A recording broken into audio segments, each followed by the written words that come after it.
on Friday. After we got off the air, after we concluded the broadcast on Friday, yes, another indictment, another really just exercise in educating the people of Arkansas on the level of corruption that has existed. You know what I found the most interesting about the indictments that we've witnessed over the last couple of years here in Arkansas is that everybody knew, nobody was surprised, everybody knew who the criminals are. The whole time, they all knew. They just weren't arrested yet or weren't indicted yet. I mean, the Justice Department had, but everybody knew. Everybody knew at the time. Everybody knew. I mean, we all knew that these people were guilty 6 months ago, a year ago, 2 years ago, 3 years ago here in the state of Arkansas. Isn't that odd? And we have, I think, in many regards, members of the political class that believe that it's still okay to interact with these people. It's still okay to take money from these people because they haven't been indicted yet. We'll talk more about that coming up at 7:05 this morning on Conduit News Radio. Stay tuned. Program begins in about, 15 seconds.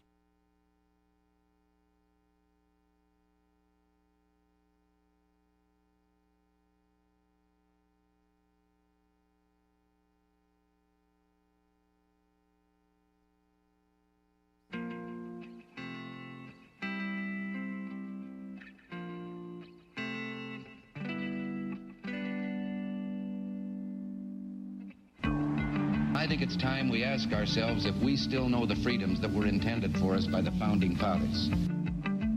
They seem to be in full-scale retreat from spending cuts and are talking about raising people's taxes again. And I have only one thing to say to the tax increasers. Go ahead, make my day. If we lose freedom here, there's no place to escape to. This is the last stand on earth. Those who would trade our freedom for security have embarked on this downward course. Whether we believe in our capacity for self-government or whether we abandon the American Revolution and confess that a little intellectual elite in a far distant capital can plan our lives for us better than we can plan them ourselves. Conduit News Radio with Paul Harrell is on now. Hello, ladies and gentlemen. Welcome. This is hour number one. This is Conduit News Radio, the intersection of conservative ideas and reality, where we are building a liberty machine. So glad that you are with us today. Just know this, that we cannot do this program without you listening every single day. This is day number one of the Arkansas General Assembly. The 92nd Arkansas General Assembly convenes today. We will be covering that on our digital platforms, so you want to stay tuned for that and want to make sure you like the Facebook page, get notifications, subscribe to the YouTube channel, and everything else. Now, a few things coming up. I'm just telling the online audience, coming up at the top of the next hour, we're going to go over the, how would you say this? The stage is set. The stage was set for the 92nd General Assembly on Friday when it was announced that former state senator and lobbyist Gilbert Baker was indicted in the bribery of Judge Mike Maggio. Judge Maggio pled guilty to taking a bribe via the, I guess the bribee or the courier, Gilbert Baker. Of course, nursing home owner Michael Morton is now implicated once again. You know, for a long time in Arkansas, we had a bribee, but we didn't have a briber. Gilbert Baker now being implicated in giving Judge Mike Maggio money in exchange for him lowering a judgment against a nursing home by substantial judgment. It was millions of dollars, and you're going to lower it millions of dollars. We'll give you the details coming up at 7:05. If you want to get a head start, you can head on over to Conduit News. There's a great article about it over at conduitnews.com, and we'll get that to you. We'll read that, as well as we want to just talk about the optics of this whole situation. You're telling me that 2 days before the 92nd General Assembly convenes at the Marble Palace in Little Rock, we have this news Another indictment that reminds us, the people, and it should remind every legislator that's going down there today, just how corrupt the state of Arkansas is. And it is up to you to make it not that way. To where we can say, remember how corrupt the state of Arkansas was. We cannot say that right now. With a straight face, we cannot refer to the corruption of this state in the past tense because we are living it. It is present right now. I'll talk more about that 7:05. In the meantime, the government is shut down for the longest period in American history. So, Joe, you and I were right. This is day 24, I think. So the government is shut down now for the longest ever. President Trump, we told you this would happen. We all had a feeling that if President Trump went ahead with stuck to his guns here, we had a feeling that this time he would go for the longest, just because of what's at stake, number one. But number two, part of me thinks that it's kind of like a bonus. It's like the icing on the cake. It's like, well, I really want the wall. I want border security. But at the same time, I really don't mind going in the history books for something like this, because wouldn't that be appropriate? On the way in, I was thinking to myself, this is the government shutdown that America has avoided for a very long time, but I think it's extremely necessary. This is the government shutdown that if our politics, if the differences between rural districts and urban districts were real, if people really stuck to their guns, meaning if we would have been electing politicians that were willing to stick to their guns on the right for a long time. Donald Trump is one of those. But if we had more Donald Trumps in terms of policy, in terms of sticking to what they ran on, we would have had a government shutdown a long, long time ago. We would have had one that lasted a long, long time ago. Because, see, the needs or the perceived needs of all of these different districts are so different. We are like two different countries now. And this is all kind of coming to a boil. This is all coming to a boil. I mean, it's a very black and white issue, right? The differences between Republicans and Democrats or liberals and conservatives on border security is a pretty black and white issue. Nancy Pelosi and Chuck Schumer appear to want open borders. Okay, well, you're clearly on one side of the issue. The other side clearly wants a closed, secure border where we can monitor who comes in and who goes out. That's very black and white, isn't it? And you can actually go down the list issue by issue by issue. Do you believe health care is a right? The left says absolutely health care is a right. When you're born into this world, we're all responsible for your health care. People on the right say absolutely not. Health care is not a right. It's a commodity. We need a free market. Okay, that's a very those are two different. It's like, where's the compromise there? Well, I mean, the implications, depending on which side of the issue you're on with that, the implications are pretty. I don't see how you can reconcile those two. I don't see how you can. Well, we have a divided government now, and the government's shut down. We have a divided government now, and it's shut down over the issue of the border, which is a basic tenet of civilization. I keep saying this over and over, but you have to understand, it's a basic tenet of civilization is borders. And being able to have a country. A border represents an idea.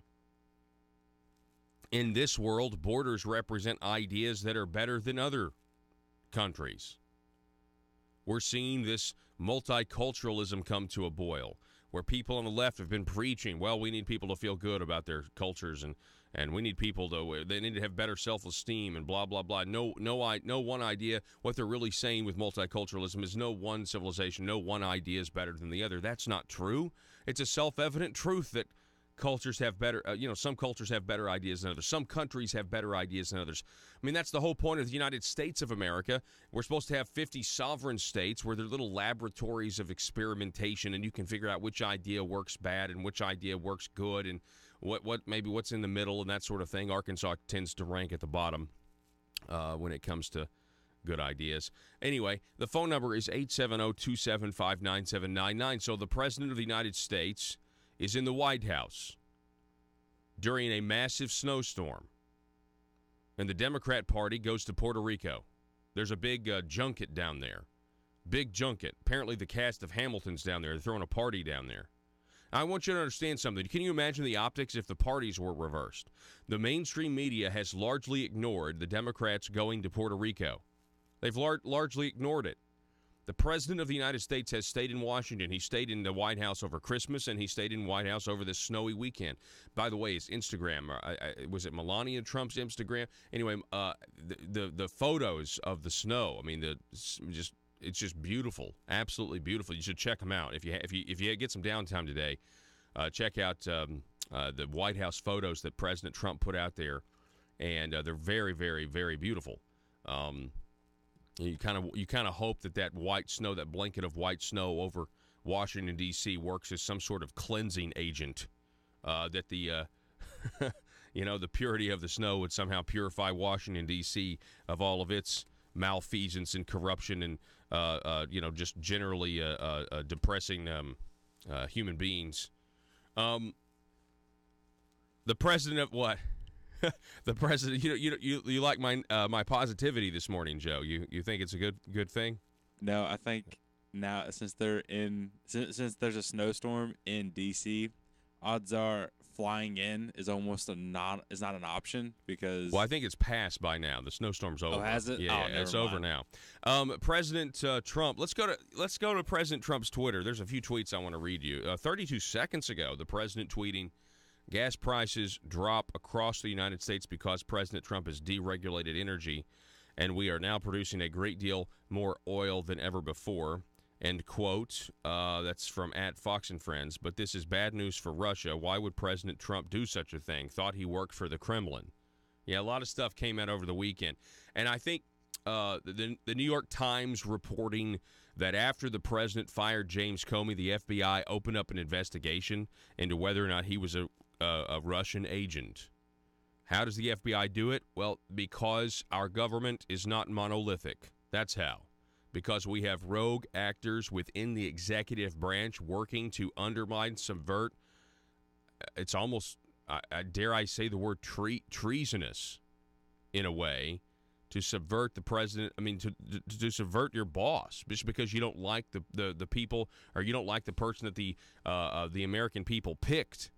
It's absolutely incredible. Anyway, it's thought he worked for the Kremlin. It's pretty funny, actually, how the president has a sense of humor about this. 9 hours ago, the president tweeting, "Border is eventually going to be militarized and defended, or the United States as we've known it is going to cease to exist, and Americans will not go gentle into the good night, Patrick Buchanan." So is he quoting Pat Buchanan there? Is that something he said? Then the president says, "The great people of our country demand proper border security now." Can you imagine if the parties were reversed here and the president went off to Mar-a-Lago or Puerto Rico or wherever, and the Democrats, Chuck Schumer and Nancy Pelosi, stayed in Washington, D.C. during the snowstorm ready to negotiate the reopening of the United States government? Can you imagine what the press would be doing? The press would be right there with them. There'd be Instagram lives. It'd be all over CNN. It'd be all over MSNBC about the noble Democrat Party and how they're sacrificing for the people of this country, that they want the federal workers to get their checks again. Can you imagine the optics if things were reversed? But the media is silent. They are completely silent because it's the president of the United States, and instead the media will talk about pain point politics. Pain point politics is a way to grow government, but in this case, pain point politics is highlighting this government worker or that government worker that is without their paycheck. And you know what? That'd be fine. It is hard. If you're a government worker right now and you're being furloughed, it's hard. You don't know where your next dollar's going to come. You've got bills due, mortgages due. We get all that. But your mainstream media should also be saying something about the angel families and the angel moms who've lost their kids due to illegal immigration and illegal immigrants murdering them. That is the balance there. That's the actual objective story. This is the state of the country. Ladies and gentlemen, let me report to you the news in the state of the country. The government remains shut down for the 24th day, a record in the United States of America. While government workers are not getting their paychecks, all over the issue of border security, where you have these families who are complaining, who are grieving that their kids have been taken from them. They've been murdered by illegal immigration, and that is why we must secure that. They say that is why we must secure the border. You see there, I mean, that's the fair reporting to do. You can just report the situation. Why is the government shut down? Why are federal workers not getting their money? Well, it's because we have a crisis, and we have people who have lost loved ones and who've been murdered by people who shouldn't have been here. Well, then what can we do to correct this problem? Well, we can have better border security and make sure those people don't get here. That's at least the news. I mean, that's the story. The media is silent. And in the meantime, the Democrats, and then you put that, in the meantime, President Trump's willing to make a deal. He's in Washington in a snowstorm, and the Democrat Party is in Puerto Rico because of a Broadway musical, because of the musical Hamilton. You see, if they actually told you the truth, that they don't even have a leg to stand on. When the president calls the mainstream media the opposition party, the mainstream media works for the Democrat Party, as well as people with more globalist proclivities. Joel Pollack here. The mainstream media have largely ignored a Democratic Party trip to Puerto Rico this weekend in the midst of a partial government shutdown. The only significant coverage or commentary has been in conservative media. The trip to Puerto Rico includes 30 Democrats and 109 lobbyists and corporate executives. The participants are staying at an expensive hotel and have enjoyed a performance of Hamilton featuring its creator, Lin-Manuel Miranda. Let's see here. It goes on. Oh, yeah. I guess trigger warning. You're about to see Bob Menendez with his shirt off.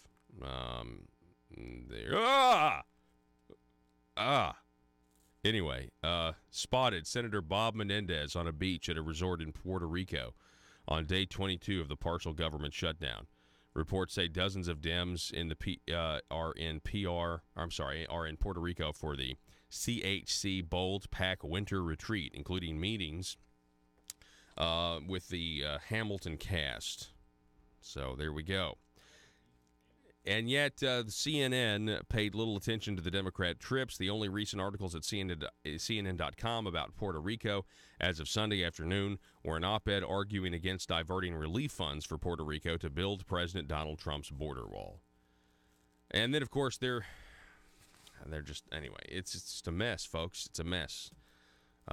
People, it's just an absence of truth. That's all I can tell you. We're going to reset here. We're going to take a break and get right back to the news. Coming up at 7:33, we're going to talk a little bit. We're going to talk with Rabbi Ari Spiro, who is a political analyst, a Middle East observer. There's something that's happened recently in the midst of this shutdown that has to do with, some people are calling what the Democrats are doing anti-Semitic. We'll have Rabbi Ari Spiro on to talk about a Senate bill that the Democrats blocked. Back in just a moment.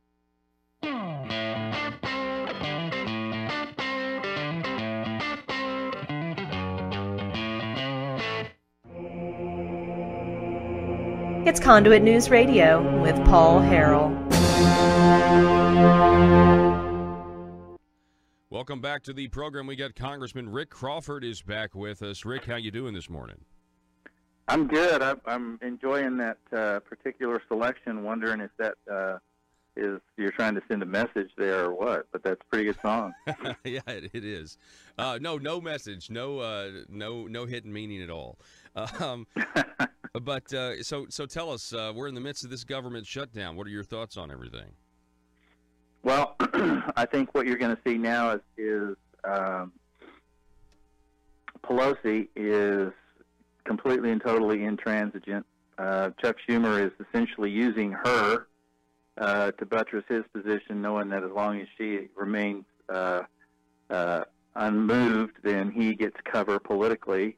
And meanwhile, here... Let's face it, times are tough for the Arkansas General Assembly. They're all waiting for the spotlight exposing public corruption to end, so they won't be under so much scrutiny. And during this time, what if you're a legislator and you need money? What if you're slapped with a huge expense? What if your check for consultant services is late this month? Or maybe you just need extra cash now until payday. When that happens, you can't wait. Hi, I'm Bobby Blackmail for the Arkansas Intra-Legislator Bank, your trusted source to over 135 lenders to get you short-term cash fast.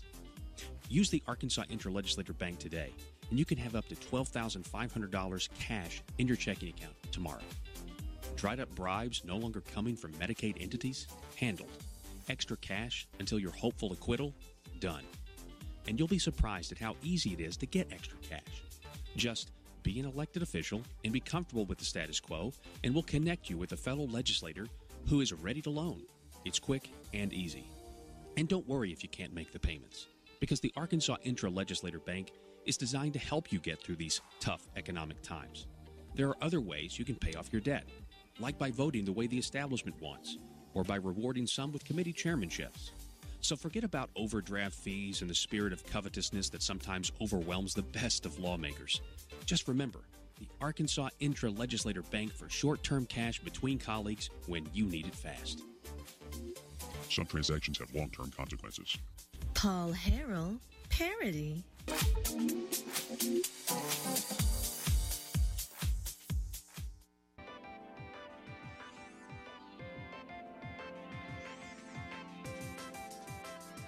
Conduit News Radio with Paul Harrell is building a liberty machine. Find out more at conduitnews.com.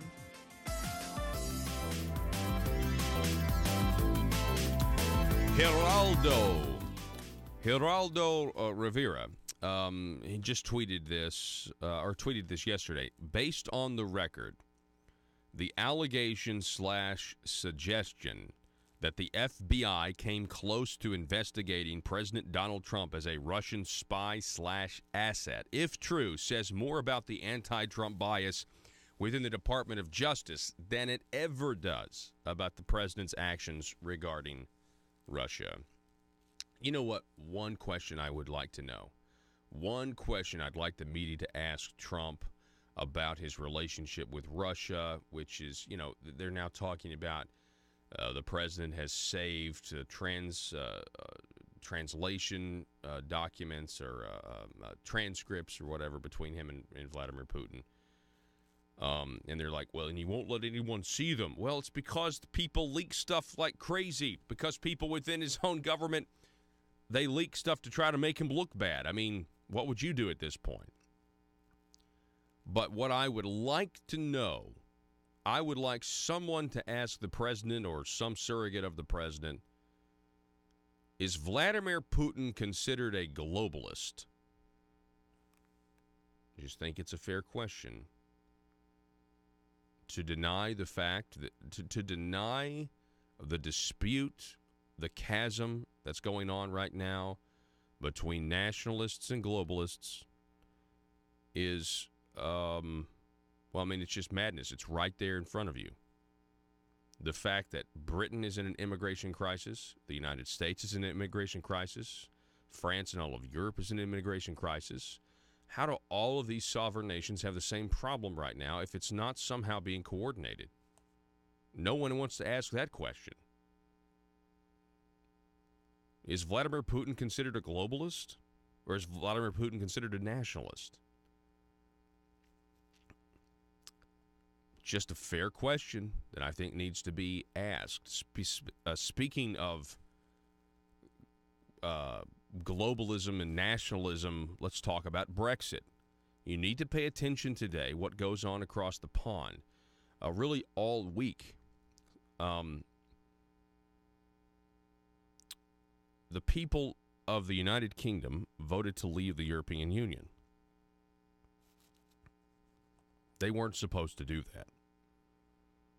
They were not supposed to do that, just like we were not supposed to put President Trump in the White House. Somehow their little predetermined outcomes failed them. Over at the Mirror, I found this article this weekend. Headline, Brexit date must be canceled, proclaims Sir John Major in call to revoke Article 50. Article 50 is the means by which a country can leave the European Union. This is the fear tactics. This is the scare tactics that the elites over in Britain are using. They're saying jumping off a cliff has never had a happy ending. That's what they're now saying.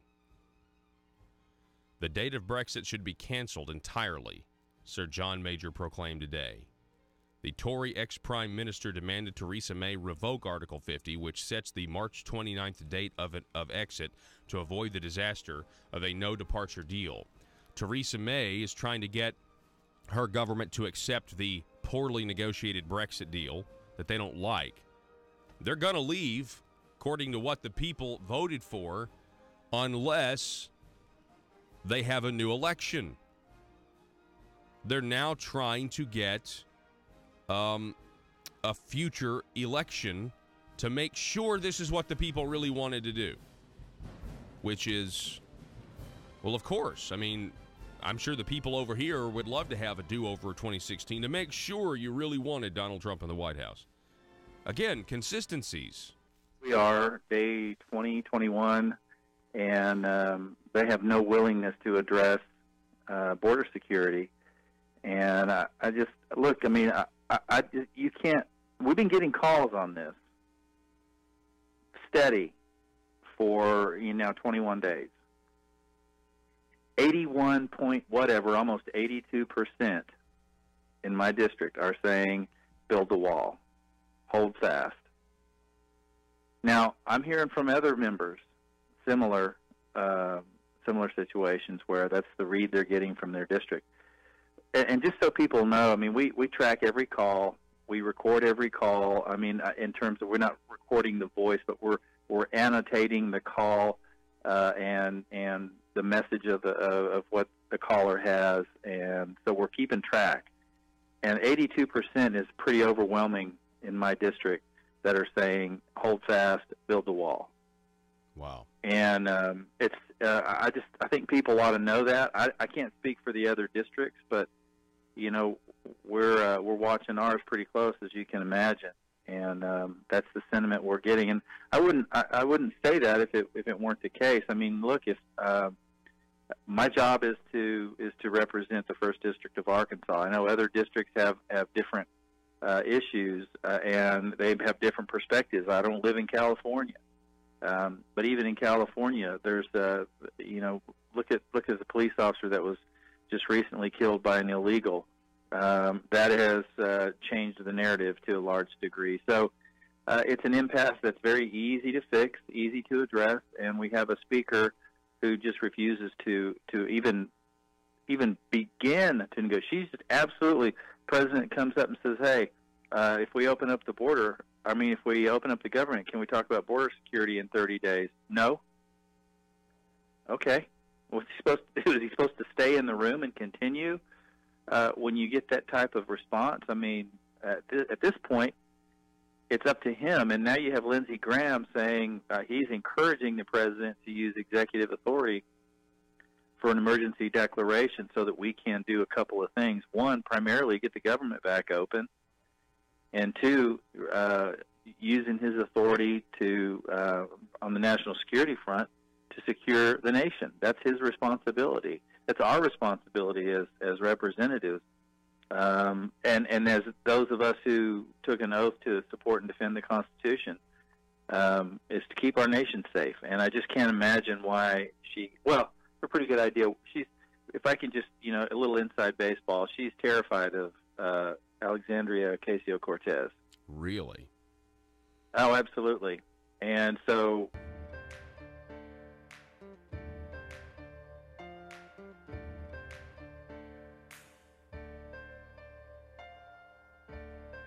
bringing you your daily dose of truth.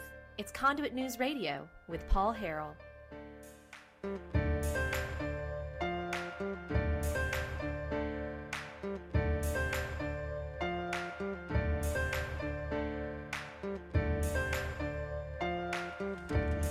right, so coming up at the top of the hour here in just a minute, we're going to talk about the former senator, former lobbyist Gilbert Baker, how he was indicted on bribery charges.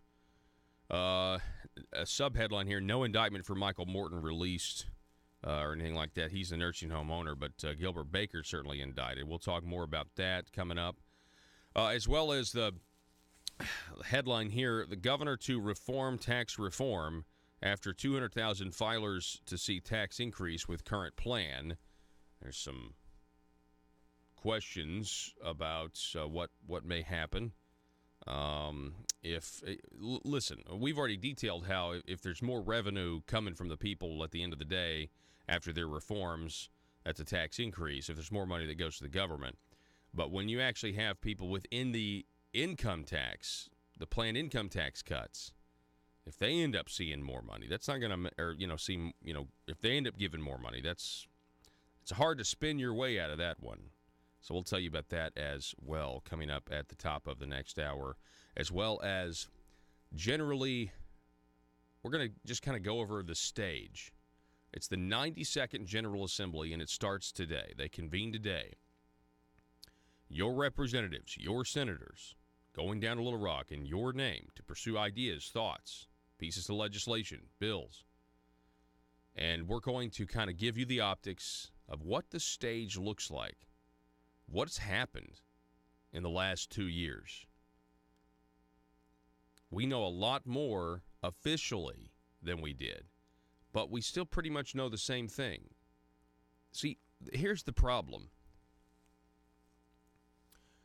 Most everybody that's gone down or been indicted or pled guilty, or most everybody that's in jail or going to jail, everybody knew they were on their way to jail before any indictment for years.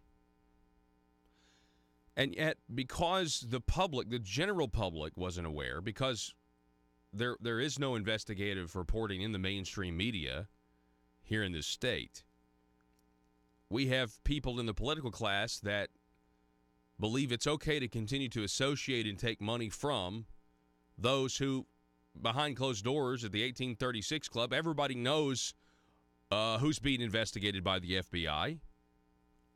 And yet everything's perfect. That to me is so frustrating, how there is this tendency.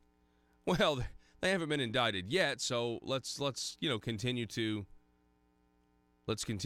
walk down the path that we're walking. And we'll talk more about that again at 7 o'clock today. Toxic masculinity. Have you heard of this story? I mean, you've heard about toxic masculinity, right? Haven't you? Well, it's now called traditional masculinity. So if you're traditionally masculine, psychologists want you to know that it's harmful to you to be traditionally masculine. Well, Joe, it's a good question.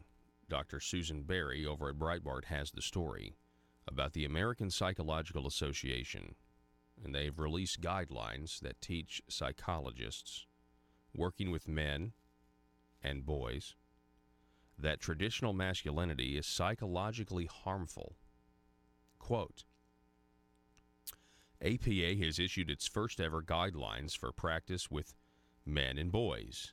They draw on more than 40 years of research showing that traditional masculinity is psychologically harmful and that socializing boys to suppress their emotions causes damage.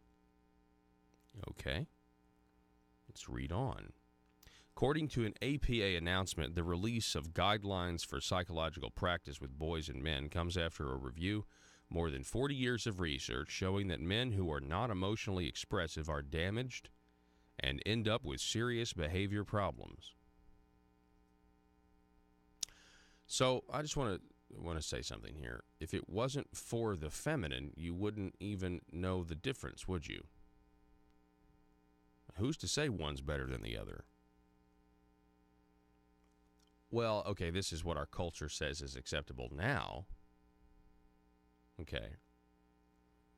According to the APA announcement, men commit 90% of homicides in the United States and represent 77% of homicide victims. They're the demographic group most at risk of being victimized by violent crime. They are 3.5 times more likely than women to die by suicide, and their life expectancy is 4.9 years shorter than women's. Boys are far more likely to be diagnosed with attention deficit hyperactivity disorder than girls, and they face harsher punishments in school, especially boys of color. Boy, there's a lot to unpack there. There's a lot there. So, first of all, this whole thing of boys are more likely to experience attention deficit hyperactivity disorder than girls. Do you think that might have something to do with the fact that boys want to run around and hit each other with sticks? I was just about to say that the current education system is not designed for boys. Well, I mean, it used to be. You had recess. Yeah, currently it is not, because they require that boys sit in a school, in a desk, for 8 hours straight with no physical activity to get their minds unwound before they start learning. And that is the biggest problem for the boys. That's why they have ADHD all the time. We had Dr. Farrell is that we had on? Dr. Warren, maybe Dr. Warren, I think. We'll have to look at Warren Farrell. Yeah, that's right. Go see that interview that we did a couple of weeks ago. It was about the boy crisis and what we're doing. I mean, this kind of goes right into that. But when you have official psychological associations saying that the way you are naturally, you see, this is the thing. I mean, how is this not discriminatory? I think men naturally suppress their emotions, right? I just think they do. I think that's who we are. Generally speaking, I think that's who we are. And I think women generally, they express their emotions more easily. I think women generally are more relational, quite frankly. I think that's by design. I think it's good. I think it's good that men can keep their emotions to themselves for the most part, because I think that means that they're more rugged and they can put up with a lot more stuff that life throws at them. Now, can I say that? But that's what I believe. Yeah, absolutely. Yeah. It's like I would rather be emotionally vulnerable. I'll be emotionally vulnerable to my wife, but I'm not going to be emotionally vulnerable just all the time. Give me a break, man. Why would I want to do that? Why do I want to share that with you? I'm not going to be sitting at work and be emotionally vulnerable and then break down crying in the middle of work because I'm dealing with something. I'm going to do that at home in the privacy of my home. By the way, women never do that, right? Women never break down emotionally at work. That's never happened before. What kind of society do we want to have here? What kind of society do we want to have here? Well, just what exactly do they want men to transform into?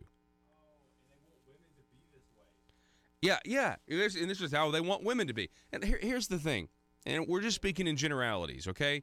You know, and obviously there are exceptions to this rule and everything else. But I'm going to tie this into something.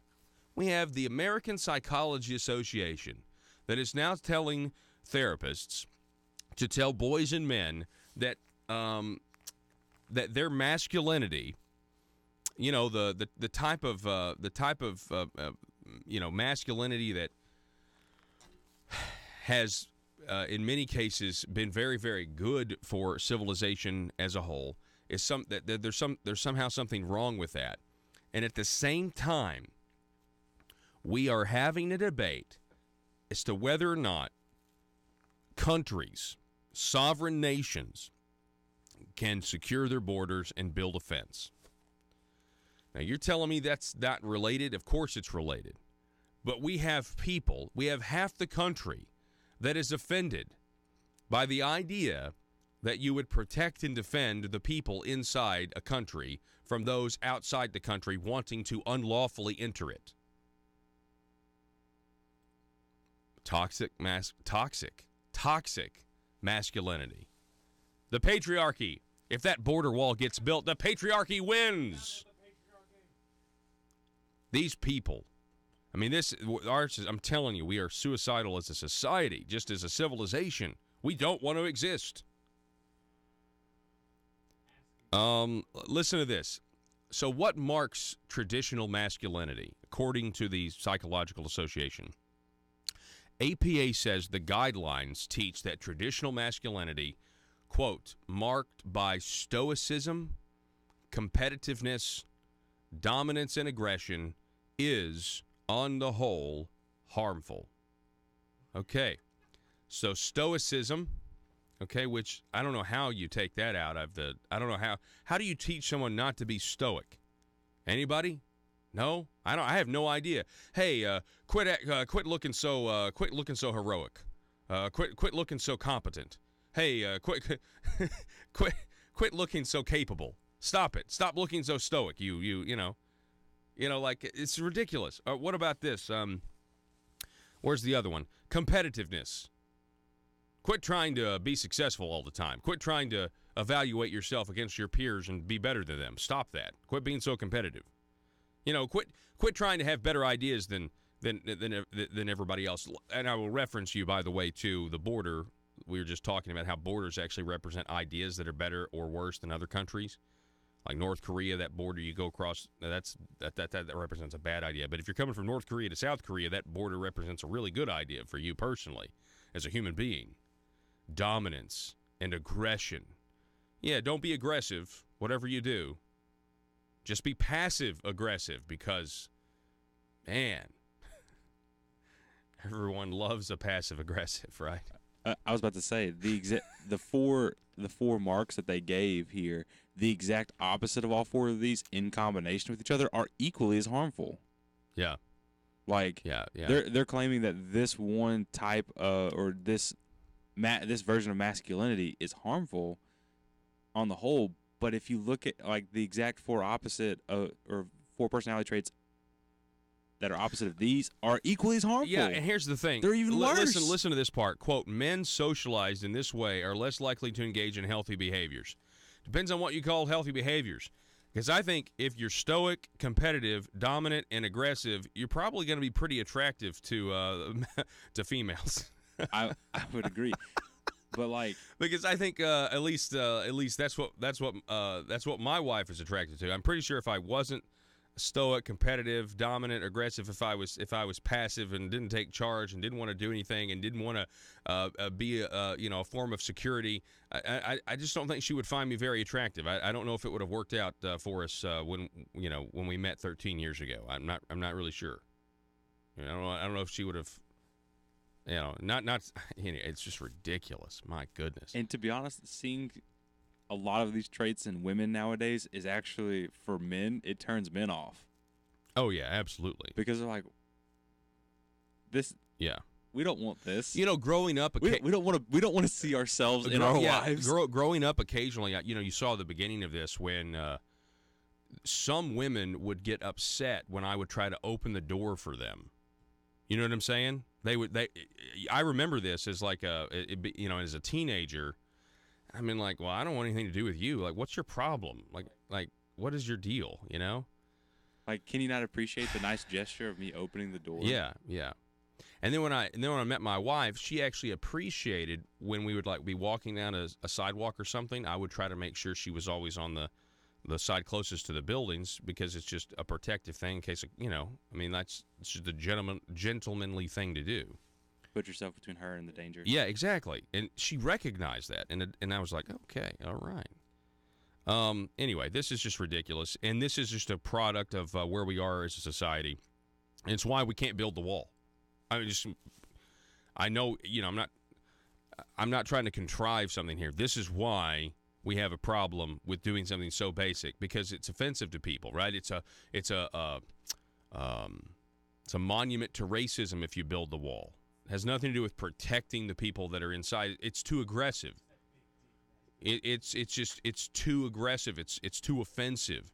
It's toxic masculinity. It's a harmful behavior. And it's this kind of thing. Listen, I mean, I'll be perfectly honest. If the American Psychological Association had their way, we wouldn't have won World War II with men that thought it was, well, first let me just tell you how I feel about taking this rifle, and let me just tell you how I feel about going in the U-boats, and I just need to tell you how I feel about, no, that's, like, that would be, we wouldn't, I mean, we'd all be speaking German if that were the case. We are, yeah. Anyway, we're going to take a break. The phone number, 870-275-9799. Do not go anywhere. Coming up at the top of the hour, we're going to tell you everything you need to know about the 92nd General Assembly that convenes today at the Marble Palace in Little Rock. Back in a minute. Russellville-based firearms manufacturer Omega are making clones of the most notable German firearms in the world. These delayed rotor-lock firearms have been and are currently used by law enforcement and military worldwide. At Omega, they manufacture their guns right here in Arkansas and produce the best reproduction in the marketplace that comes with a complete 5-year warranty. At Omega, they take firearm manufacturing seriously and offer discounts to active and retired law enforcement. Whether you're using Omega firearms to defend the public, defend your family, or for target practice, Omega has your back. For pricing, go to omega-guns.com. That's omega-guns.com. Are you a conservative-minded young person and want to let the world know about it? Are you tired of rolling your eyes as your professor regurgitates progressive, PC, neo-Marxist nonsense? Then you should interview on Conduit News Radio's Young Conservative segment and tell us about why you believe the way you do. Tell us how you came to be a conservative and what are your views on government. Now, if you're worried that your neo-Marxist professor may also be a right-wing talk radio listening masochist, then names can be changed to protect the innocent. It's the Conduit News Radio Conservative Future segment. To be interviewed, call 870-275-9799. That's 870-275-9799. If you're like me, you believe that small business is the heart of Arkansas's economic engine, and it should be viewed that way by the politicians in Little Rock. Conduit for Commerce also believes, like you and I believe, policies that achieve less regulation and lower taxation help small business in Arkansas thrive. Other policies like small, constitutionally consistent government and reducing citizen dependency on government keeps it from growing and expanding its influence on our daily lives. Conduit for Commerce works every day to educate the general public and legislators on these important priorities in the name of Arkansas small business. By the way, contributions to Conduit for Commerce are tax deductible. Log on now to conduitforcommerce.org and click on Contact Us on the right side of the page. That's conduitforcommerce.org. Go there now and learn the facts on protecting small business in Arkansas.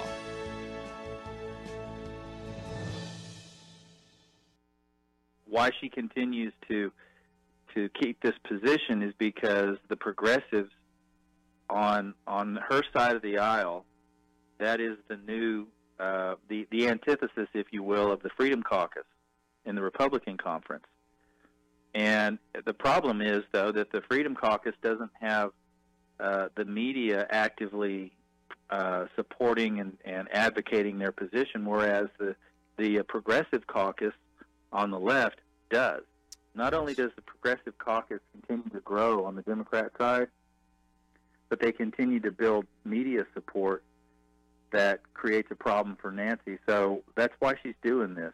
She's voted for these things multiple occasions, just as Chuck Schumer has, and now she's holding down a position as though her political career rests on it, and in fact it does.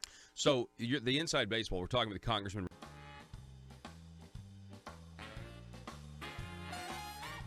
Determined to drain the swamp in Little Rock, it's Conduit News Radio with Paul Harrell.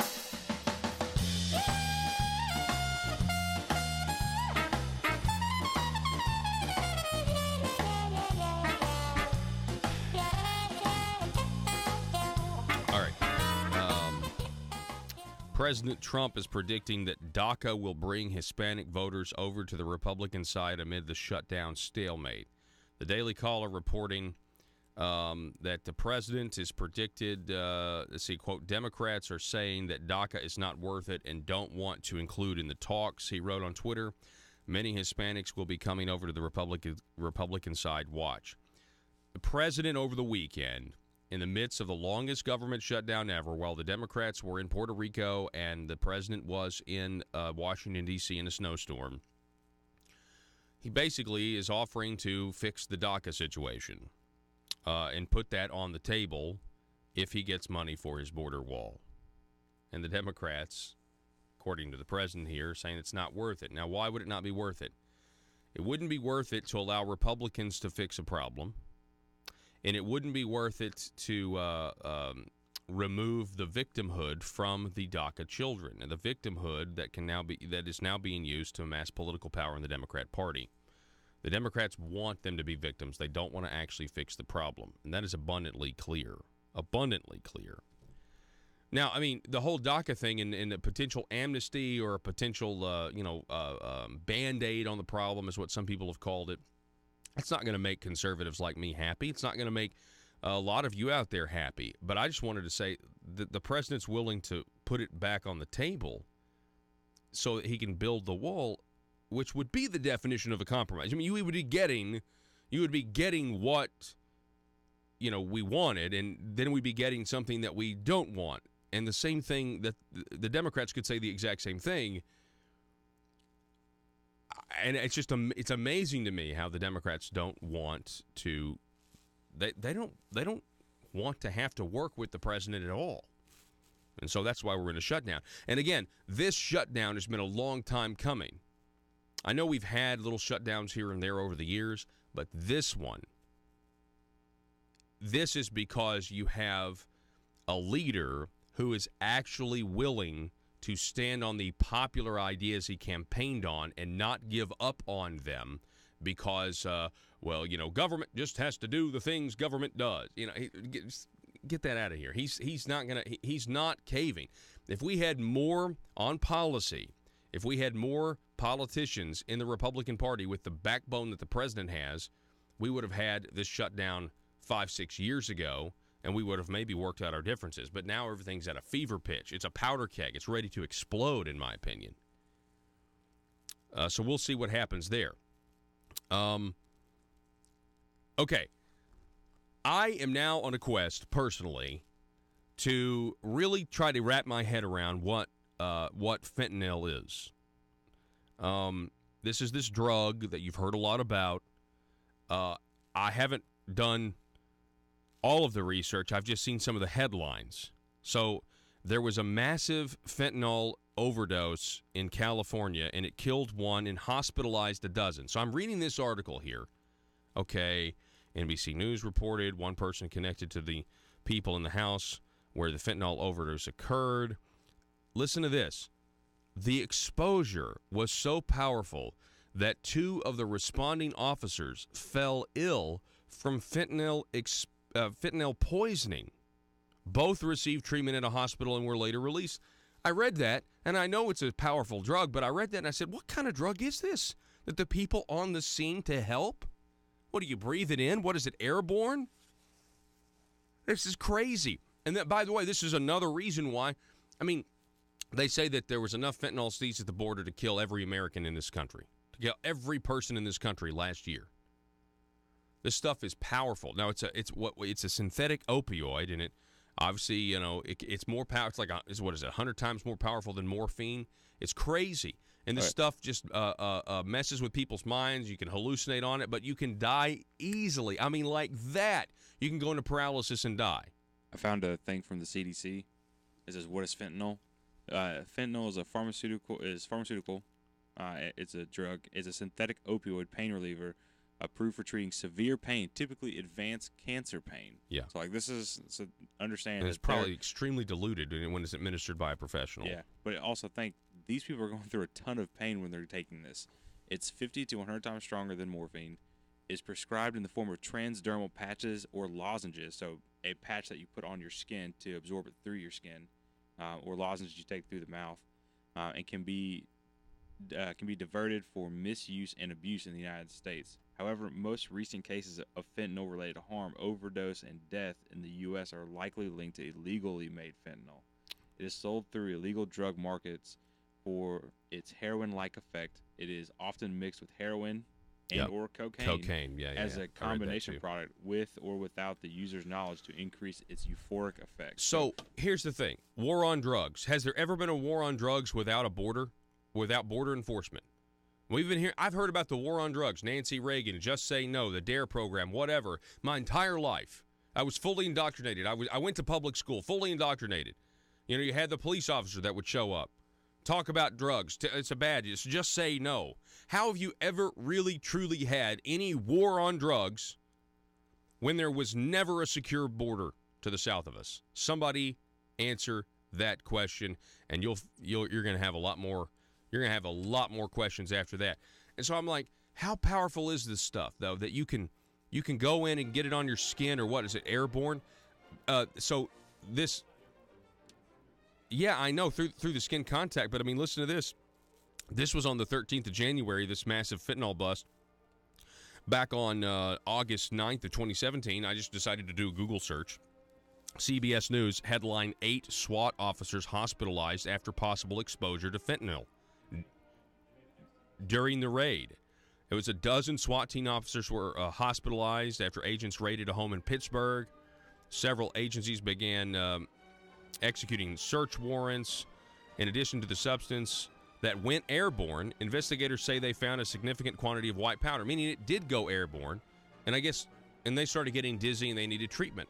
My point is, I mean, isn't this like one step away from like a legitimate like bio warfare, you know, something that could be used as a terrorist incident? The news and talk of Northeast Arkansas. This is News Talk 101.3 FM and 12:30 AM KBTM, Jonesboro, an EAB radio station.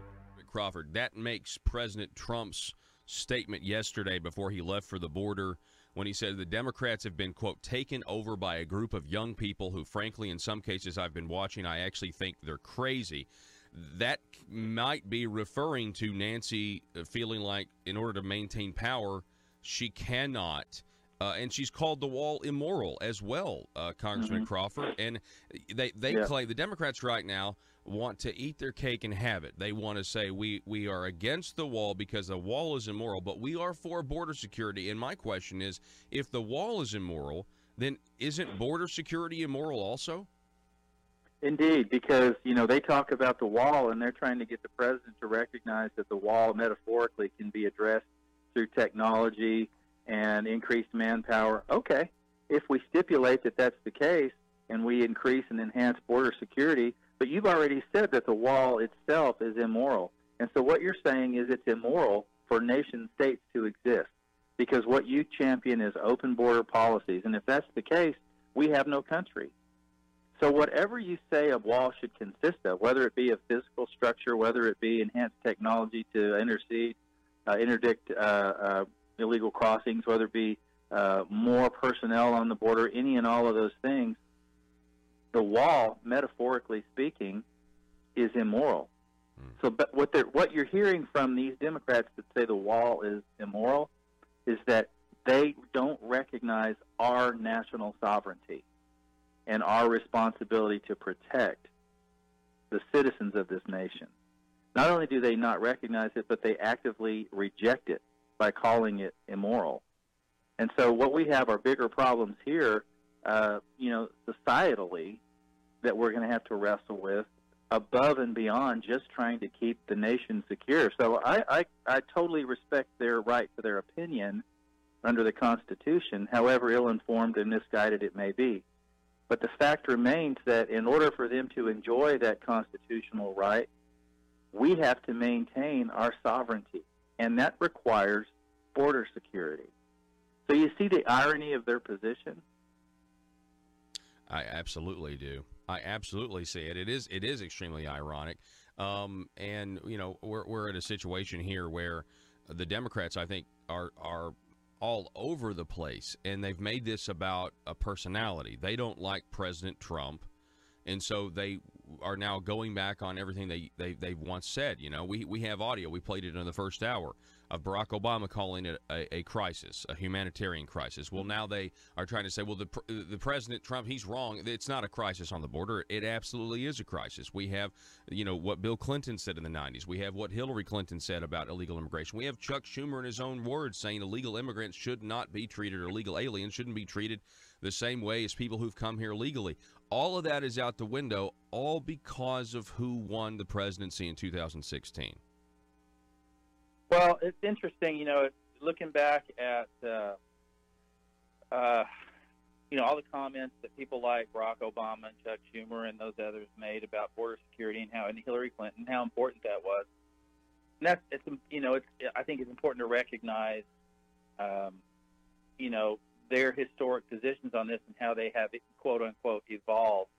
But there's a piece in the Atlantic. It's called "In Case of Emergency," and it was written by Elizabeth Goitein, the co-director of the Liberty and National Security Program, Brennan Center for Justice. She writes this piece talking about here's what it would look like if the president declares an emergency and starts to act on executive authority. She lays out the case for why this is so bad, but she uses historic precedent going back as far as Abe Lincoln. She uses Abe Lincoln as an example where he used executive authority to preserve the Union. She uses FDR as an example. He used executive authority to take action during the Depression, which was, in fact, exacerbated and prolonged under his tenure. Also, his pre-World War II actions, he used executive action. But she goes on to qualify that these two were good presidents.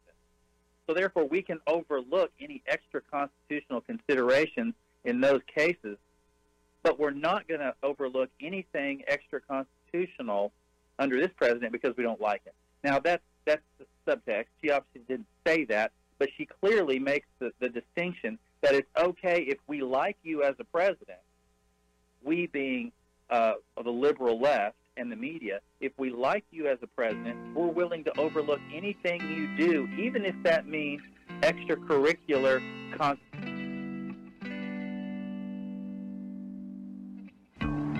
I think it's time we ask ourselves if we still know the freedoms that were intended for us by the Founding Fathers.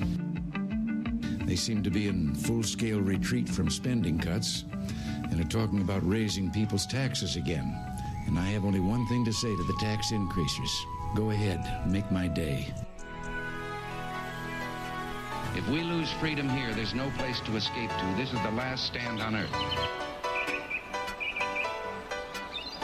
Those who would trade our freedom for security have embarked on this downward course. Whether we believe in our capacity for self-government or whether we abandon the American Revolution and confess that a little intellectual elite in a far distant capital can plan our lives for us better than we can plan them ourselves. Conduit News Radio with Paul Harrell is on now.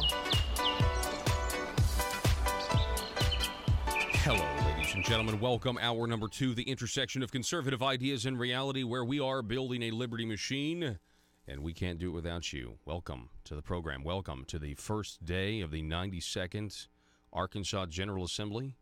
They will be convening and kicking off the session later today, and then tomorrow they will have a joint session of the House and the Senate, and so we will be covering that as well. There is going to be a lot of talk this session about taxes. There's going to be a lot of talk this session about ethics. Well, we hope there's going to be a lot of talk about ethics. So far, the tendency and the fear is that people would not want ethics to get in the way of the party. And that's the one thing we need to be careful of. We need to encourage these legislators to allow for real, true ethics reform. Before we talk about the indictment of former Senator Gilbert Baker, the news broke that he was indicted on Friday. After we got off the air, we weren't able to cover it. There's a great story over at conduitnews.com, though, that did cover it. We're going to get to that story here in just a moment. Let's look at the optics, though, shall we? The stage is set for the 92nd General Assembly. It will begin at 12 noon today. Don't expect much to happen with legislation during the first week. first week is going to be kind of boring for you and me. It's dominated by pomp, ceremony, and circumstance. There'll be lots of photos taken. Legislators will be sworn in. And then they're going to have balls and parties, inaugurations, and that sort of thing. Lobbyists and their clients, they'll be raising money for the big inauguration parties. Well, they used to do that, rather. They don't do that anymore because that changed. You see, there was a law that prohibited the the passage of prohibition of gifts from lobbyists and their clients. If you look a little harder, though, it didn't really change because the legislature included a bypass around the restriction. Isn't it funny how I just said one thing and then I said the other? Well, when the lobbyist gifts prohibition was written, the legislators thought, hey, we don't want this to interfere with the swell inauguration parties, so they came up with an exception to the definition of gift to allow lobbyists and their clients to help fund the parties. The legislators' solution? The gifts/donations for inauguration parties for the Speaker of the House and the President pro temp of the Senate are just funneled through a political party.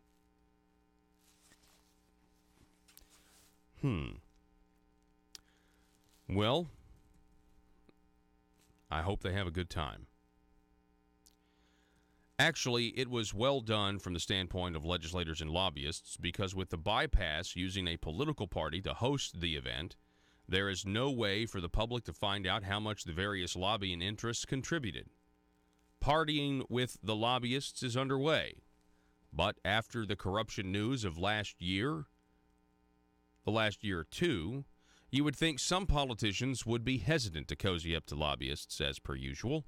You would think they would be busy trying to repair the very tarnished image of the legislature by getting underway to pass tough new ethics laws. Nope. Party on, Wayne. Party on, Garth. Notice how often the names of lobbyists, Medicaid providers, and legislators show up in the following news items about corruption.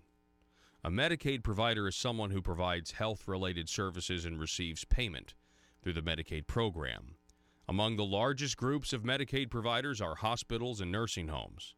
Medicaid is a multi-billion-dollar industry in the state of Arkansas. Let's just start by looking at the stage, the optics, as we begin the 92nd General Assembly today. Number one, in breaking news, the Friday before the convening of the legislature, there was yet another indictment in a public corruption case. The indictment was against Gilbert Baker, former state senator and lobbyist, concerning his actions as a campaign fundraiser.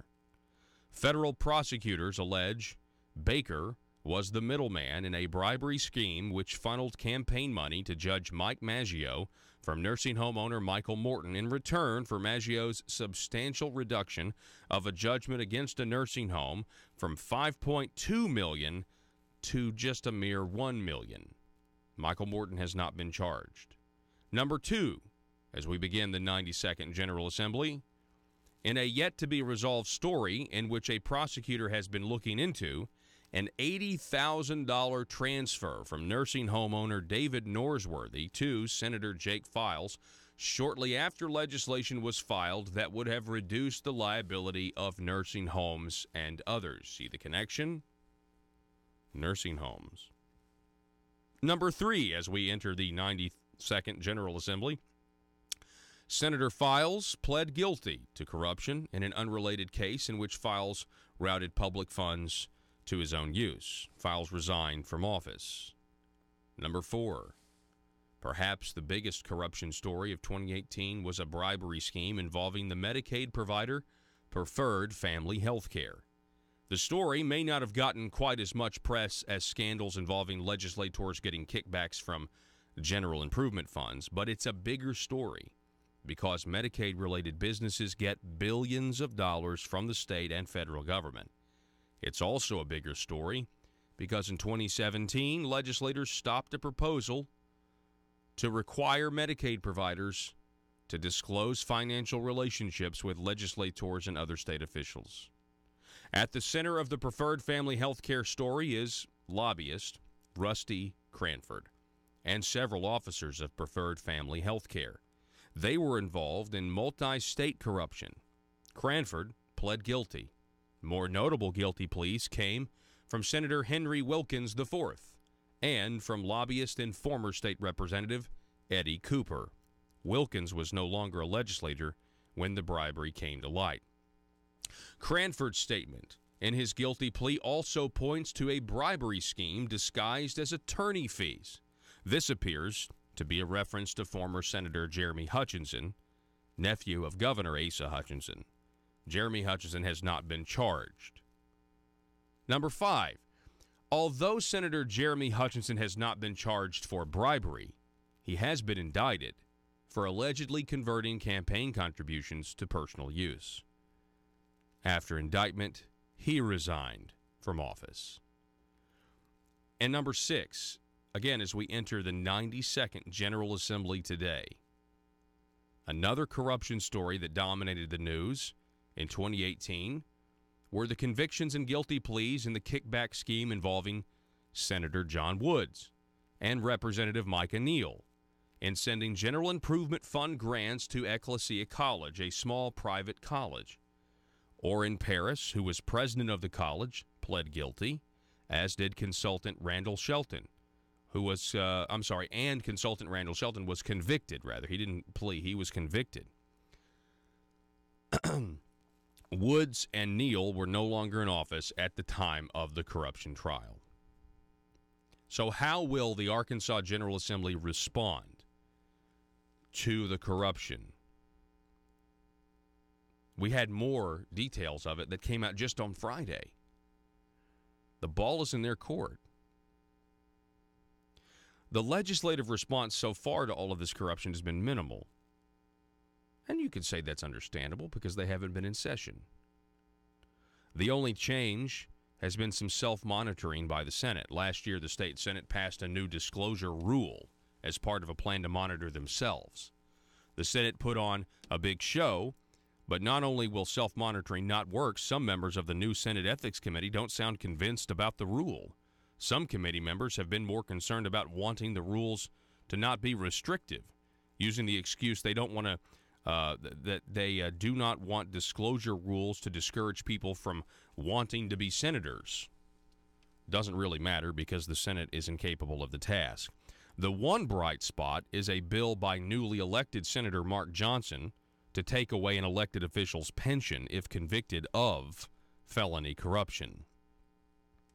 What about the Medicaid provider disclosure? Although there is already a significant track record of corruption between Medicaid providers and politicians, we've seen no move to resurrect the 2017 legislation to require Medicaid providers to disclose financial relationships with legislators and other public officials. Does it hit too close to home?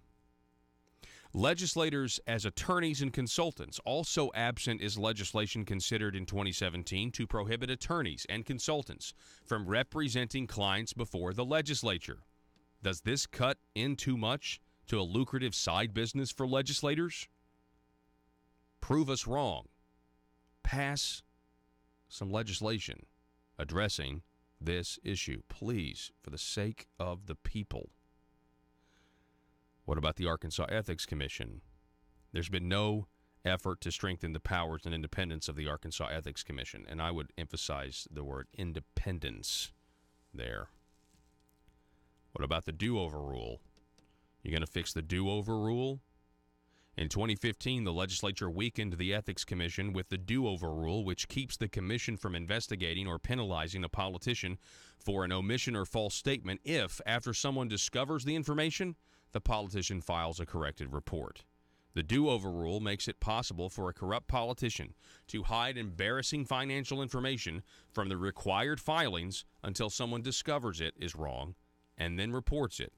And then you just update your file with no consequences. What about lobbyists' gifts? Is there a buzz in the legislature about ending the flow of lobbyist booze and meals? No. That sound you hear is their silverware and the clinking of wine glasses. Often, lobbyists and their clients provide 3 meals a day, plus cocktail time. The perks are worth thousands of dollars, plus the legislators get to pocket the $59 a day that you pay for their meals and incidentals. Check out upcoming events, food and booze, posted on the Senate and House websites. In addition to these, there are plenty of inauguration parties to attend. The task is harder. This is, by the way, this article, if you want to take a look at it, it's up right now at conduitforaction.org. That's conduitforaction.org. This is, I want to say a few things here. The article goes on. You can read the rest of it because this is very serious. We need, let me just, for example, I want to make a point here. If we go over to the Arkansas Democrat Gazette, they do have a story today, this morning, about how the 92nd General Assembly kicks off today, right? And the headline, the first paragraph is this: Governor Hutchinson predicted last week that the looming regular session of the 92nd General Assembly, set to kick off today, would be one of the most historic and transformative of his lifetime, as he plans to implement several key pieces from his successful re-election campaign. Okay, you got that? Fantastic. Where is the press? Where is the press? How about a headline like this? You ready? This is if I were the editorial, if I were in charge of the editorials, or if I were in charge of writing the headlines for the Arkansas Democrat Gazette, this is what the headline would say. 2 days before, this is a long headline, so maybe this would just be the opening paragraph. 2 days before what is touted as the most historic legislative session in a lifetime, that's what Asa Hutchinson said, we have an indictment. We have an indictment of Gilbert Baker and essentially the nursing home industry. I mean, so let me rephrase that. Let me give you the reality. Let me give you what the real headline is. 2 days before what is touted as the most historic legislative session in Asa Hutchinson's lifetime, the mainstream media in this state warrants no real news of the last 2 days before it starts. I mean, we have an indictment 2 days before these guys go down there that's once again reminding everybody not how corrupt the state was, but how corrupt our state is. And everybody is silent about it. I mean, just, I don't get it. I really don't get it. We were talking with Dr. David Mitchell from the Arkansas Center for Research and Economics about the state of Arkansas, where it ranks for. We're in the low. We're at the bottom of all lists that you don't want to be the bottom of here in the state of Arkansas. But we are number one.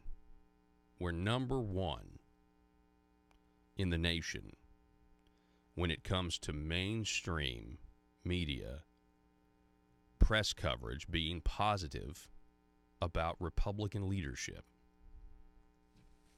We're number one. And it's very odd to me because the mainstream media nationally can't say a positive word about Republicans unless it's Mitt Romney criticizing Donald Trump, then that's okay. But the mainstream media here in Arkansas says really positive things about Republican leadership.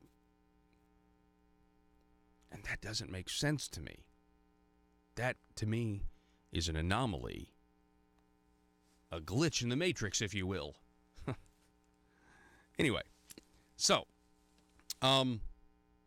those are the optics as we enter the legislative session today. And let's hope that these representatives and senators, and there are some good ones, let's hope they restore the confidence in the government. Let's hope they restore the confidence.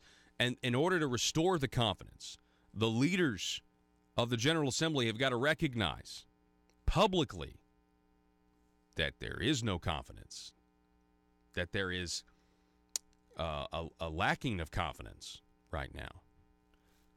Going over to conduitnews.com, this headline, former Senator Gilbert Baker indicted on bribery charges, no indictment for Michael Morton released. As first reported by the Arkansas Democrat-Gazette, former state Senator Gilbert Baker has been indicted on bribery charges related to former Judge Mike Maggio. Maggio is currently serving time in prison after admitting to accepting a bribe in exchange for lowering a jury award in the death of a nursing home patient.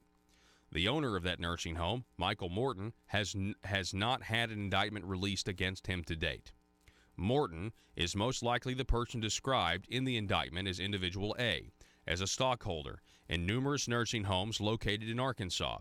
Political contributions originating from Morton were given to Baker, who then worked with individuals B, C, D, and F to distribute them to candidates for public office. The purpose of political contributions from Individual A to Maggio in exchange for agreeing to act in his official capacity to benefit Individual A and Company A in the civil lawsuit. Morton has been a longtime political donor in Arkansas, giving personally through his companies and affiliated PACs. He is affiliated with the Arkansas Healthcare Association, representing nursing home interests in the state. According to the Conduit for Commerce Follow the Money report, Morton and related persons donated over $57,000 in 2018 Republican primaries among the following persons: Breanne Davis, $24,300; James Sturch, $14,500; Bob Ballinger, $13,500; Matt Pitch, $5,400; and Cole Peck, $250. Morton also donated to Governor Asa Hutchinson in 2018, but that donation was later returned. Thankfully, I mean, you know, Governor Hutchinson knew who Michael Morton was. He's like, I don't want that money. Are you crazy? That's actually fantastic. Like, the fact that Governor Asa Hutchinson returned the Michael Morton money, it certainly is a good thing for Asa, but it also is like, it also is not, doesn't look too good for Michael Morton, as if things could look any worse for him when the sitting governor says, I don't want that money. What are you talking about? Get that out of here. All of these 2018 donations came after the allegations and stories of Morton's alleged involvement in bribery through campaign donations. Others identified in the indictment include Individual B, Individual C, Individual D, Individual E. Let me just go through who these... All right, we have to go to break, and I'll tell you. When we come back, I'll tell you who Individuals A through F are. Back in a minute.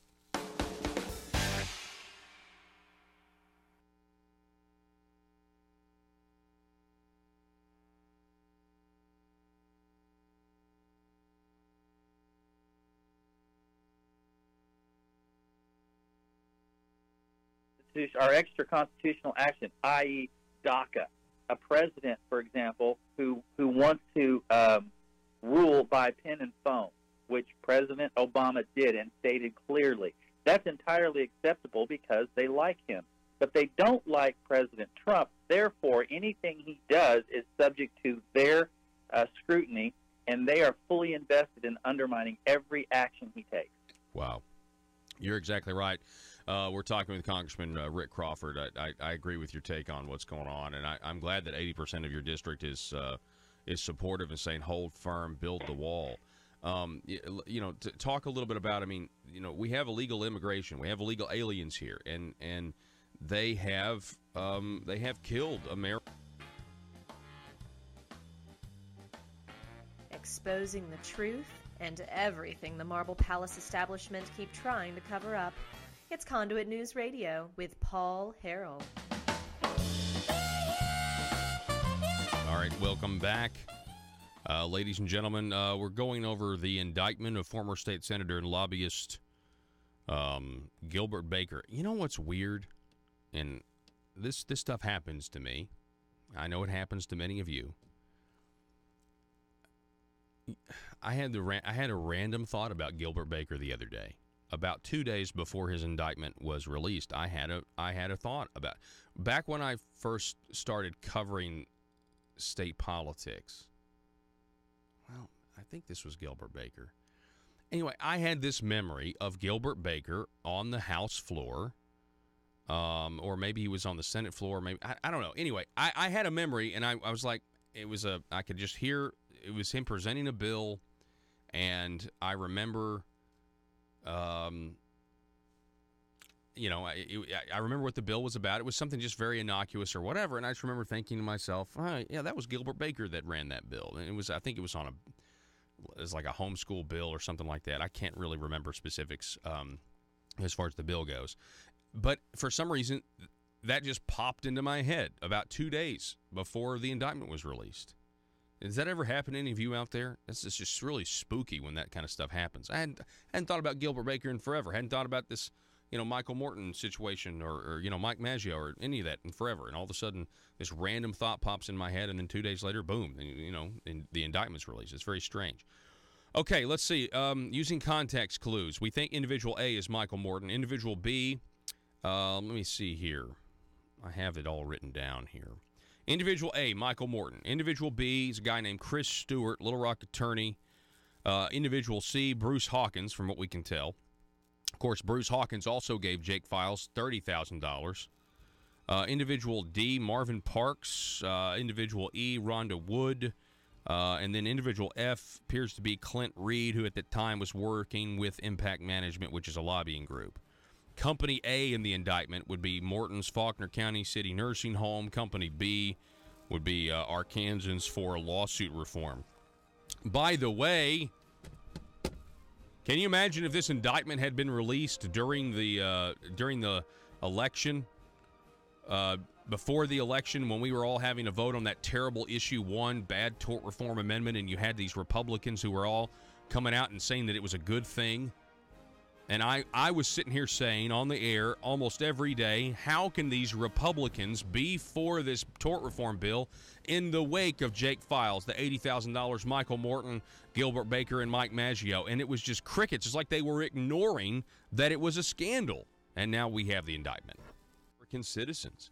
And I know we're in the midst of a government shutdown, and I know there's federal workers who are not getting their paychecks today, and I feel for them. I know that's got to be bad. I know you've got mortgage payments coming up and due and everything else, and that's awful. On the other hand, though, if it is a crisis, and it's not only a humanitarian crisis, it's in some places the southern border is some of the most violent places, on the planet. And you have the fentanyl, you have the heroin, you have the sex and human trafficking that's going on. In order to address that, in order to try to stop that, it may require some sacrifice and people don't get their paychecks. But at least they're not one of these grieving families that's lost a loved one because we can't secure our border. Well, you raised some good points there, and the drug trafficking issue in and of itself is something that you just can't overstate. There are, I think there were somewhere in the neighborhood of 70,000 fatalities due to overdose. Last year, we're on track to have even more this year.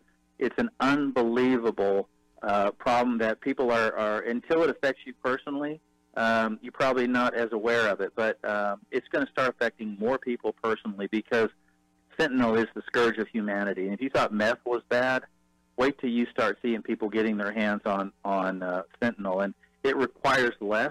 They can bring more in because it requires less quantity, and the dosage requires so small to be lethal. But the amount of fentanyl brought into this country is staggering. And where's it coming from? About 95% of it coming across the southern border. And so we need to be diligent about this, not just diligent, but proactive and doing everything we can to stop it. Not just, reduce it a little bit and say, hey, we're fighting the war on drugs. We could talk for hours about the war on drugs and what is being done, what isn't being done, what should have been done for years, what's being allowed to happen for optics, things like that. Well, the fact of the matter is, I was watching. I think Sarah Carter, the reporter journalist, she was down at the border yesterday doing a live Twitter, and so one of the people there that was supporting the president. He leaned in the camera and he said, "There's never been a war on drugs. If there was an actual war on drugs, this border would have been secure a long time ago." And I thought, wow, I've never even thought of it that way. Well, absolutely. I mean, and this is my point. There are things going on in northern Mexico that I'm privy to that I can't share that if the average American citizen knew about it, we wouldn't be having this conversation. We would have locked it down long ago, without question. But the problem is, most of these lawmakers aren't aware of it, and they choose to use this as a tool for.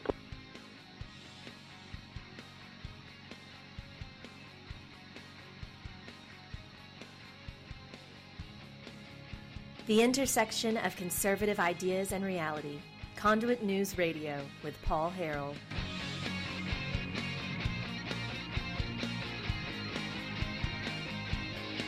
All right, here we go. Welcome back. Ladies and gentlemen, thank you so much for being with us. Always great to start the beginning of my day with you. Thanks for listening. Thanks for starting the beginning of your week with us here at Conduit News Radio. Folks, he's the author. You've heard him on the program before. He's the author of Pushback, Reclaiming Our American Judeo-Christian Ethos. His name is Rabbi Ari Spiro. Rabbi Spiro, how are you this morning, sir? Oh, I'm just great and glad to be here. Well, that's great. I'm glad to have you, as always. And, you know, a lot of times I don't really follow what happens when it comes to the geopolitical situations between the United States, between Israel. But I have this headline here, and I thought maybe you could help us address this. Headline from the Washington Times: Senate Democrats back BDS anti-Israel movement with filibuster of Mideast Partnership bill. There's a lot of people out there listening to that headline. They don't even know what BDS is. So what can you tell us about this, Rabbi? BDS is a movement that's very strongly pushed by certain Muslim or Arab sources against the state of Israel. The B means boycott. They go around to different businesses and they try to persuade them to boycott Israel. BDS. And D means to disinvest. That they try to persuade companies not to sell products to Israel, or they try to persuade investors not to invest in any company who might be doing business with Israel. They want to destroy Israel. They're not able to do it militarily, so they want to do it economically. Well, until now, it was understood that no sane person would support BDS, because why would anybody want to do that which would destroy the state of Israel economically? If you destroy a state economically, you've destroyed it. But so the Republicans, seeing that there are people that are trying to promote this BDS, Mitch McConnell brought a piece of legislation, proposed a piece of legislation to the Senate. And the Democrats refused to vote in behalf of protecting Israel from these BDS vultures. And it just shows you the Democrat Party is changing. It's becoming socialist. Socialists don't like Israel.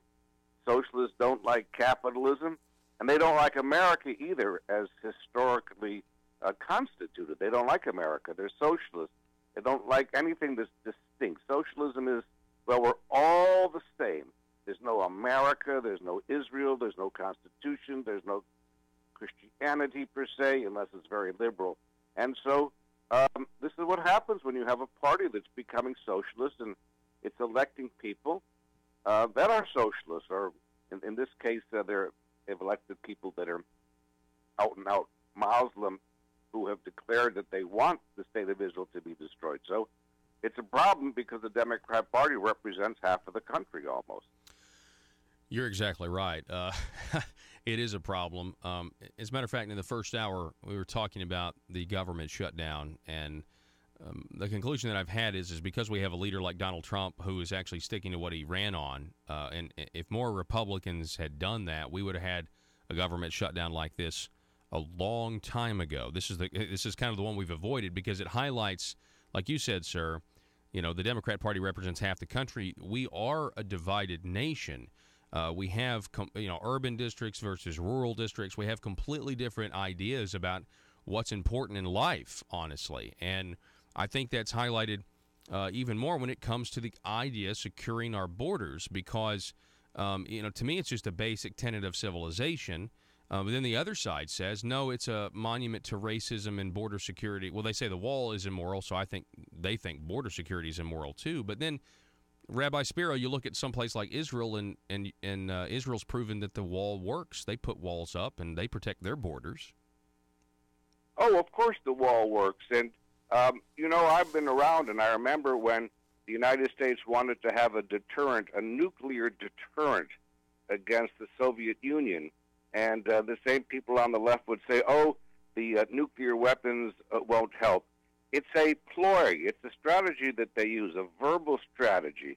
Anytime they don't want something to be passed or to be implemented, they say it won't work. It's just a verbal strategy.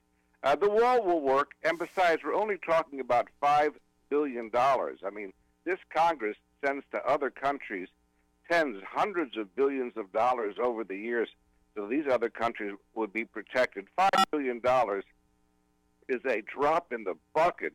It might not work 100%, but nothing in life works 100%. It's certainly going to work 80%. If you can save 80% of the drugs from coming through, if you can save 80% of the American lives who potentially could be destroyed by a criminal, a rapist, a sexual trafficker, people that killed Kate Steinle, why wouldn't you do it? It's not the money. My goodness. They don't want it because they're not on the side of the American people. They want these illegals to come in because they know that they'll vote Democrat.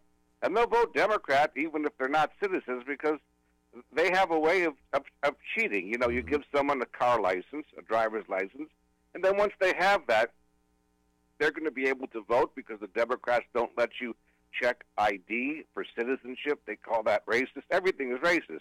If you breathe the wrong way, it's racist. So these are all just this is language that they use to get their way and to make us feel guilty. If we don't do it, we're racist. And I think it's fundamentally dishonest as well. It's not accurate. Oftentimes in America we compete over the moral high ground here. I think what we're seeing more than ever is how the dishonest media is really working to the safe, to our disadvantage as far as to I think the safety and security of the people. I mean, the moral high ground is clearly on the Republican side here if the facts were reported. If you report things like the drugs, the sex trafficking, the humanitarian crisis that it is, by providing the incentive to where people are taking their kids across these terrible conditions with the hope of trying to get in here. Then you take into consideration the deaths of American citizens by illegal immigrants that are preventable if we have a secure border. You contrast that with, well, we're in the middle of a government shutdown. Yes, absolutely. It's a shame that we have government workers who are not getting their paycheck, and that's uncertain. But why? Well, it's because there's a crisis down at the border. We have the President of the United States who stays in Washington ready to make a deal in the middle of a snowstorm, and we have the Democrat Party that takes off to a beach in Puerto Rico. I mean, if you just report those facts on the on what has brought us to this point, it's very clear that the Republicans have the moral high ground. No, there's no question. Protecting your people is the moral thing to do. The Democrats would leave us vulnerable, unprotected, and there's a history. This isn't theory. We know that Americans are being killed by many of these illegal aliens. We know that there are gang members, MS-13, coming in to our cities and killing our children. We know that there are Kate Steinle's being killed by illegal immigrants. Of course it's immoral not to have a wall. The Democrats are immoral. They're showing that they don't care about the American people. The people should get up in outrage against these Democrats. But you see, they're socialists. And when you're socialist, as I said in the beginning, you don't care about anything distinctive. So you don't care about American people. You're just caring about universal citizens. You care so much about the universal, because universal is not distinctive, that you ignore, you become callous towards people that are specific. So they're no longer concerned about American citizens. American, that's not part of the universal socialism. We're not, they don't care about American citizenship. They're citizens of the world. Mm-hmm. This is the downside of socialism. As far as these workers, they'll be taken care of. But you know something? These federal workers, they knew about this. They have the most cushy gravy jobs in the country. You can never fire them. They get wonderful benefits. and they don't have to worry about recessions and layoffs. But they all know that there's always a possibility for a government shutdown. That's the deal that they made. In order to get these cushy jobs, better than anybody in the private sector, they understand that the possibility of a government shutdown exists, and then temporarily they won't get paid, but they'll get paid everything at a later date. Yeah. That's the deal they made. Mm-hmm. No, you're exactly right, and I'm so glad that you said that because I haven't made that point yet. You are exactly right. I want to talk a little bit about, if you don't mind, while I have you on the phone, in the context of what we're facing in terms of, you said socialism, and socialists, they tend to think of people as citizens of the world, and they're not for borders and that sort of thing. They're not. That's exactly what we're seeing across the pond as well with the Brexit situation. So you have the people of the United Kingdom. They come out and say we want to leave the European Union, which is, certainly what is a socialist's dream, the whole concept of the European Union. And now we have the elites over there, Rabbi Spiro. They're now saying that we might need that the people are going to need another referendum to make sure they really wanted to do this. They're saying that maybe we don't need to exit from the European Union.